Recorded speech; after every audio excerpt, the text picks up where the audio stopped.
যারা বাইরে কাজ করছে তাদেরকে ধরে মারা হচ্ছে। বাংলা কথা বললে তারা মারছে। কিন্তু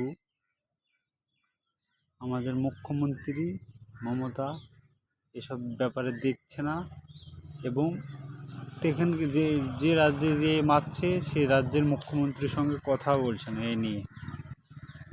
হ্যাঁ, বাড়িতে ফেরত আসলে, লাশ হয়ে আসলে হয়তো কিছু অর্থ সাহায্য করছে, এটাই। আদার্স মুখ্যমন্ত্রীর সঙ্গে কথা বলে দেখছে না এই ব্যাপারটা নিয়ে। তো আমাদের টাকা লাগবে না, আপনি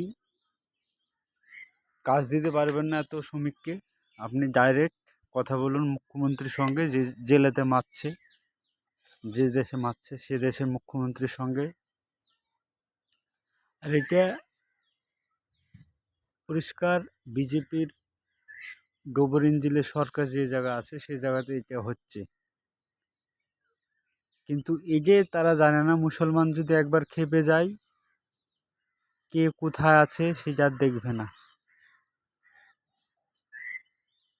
খুব অসুবিধাতে আছে মুসলমান, বুক ফুলে চলতে পারছে না। কিন্তু তারা মারে, তারাই বলছে হিন্দু খতরা মে হে। খুব অসুবিধাতে আছে মুসলমান। এতে রাজ্যের মুখ্যমন্ত্রীকে দেখার দরকার আছে।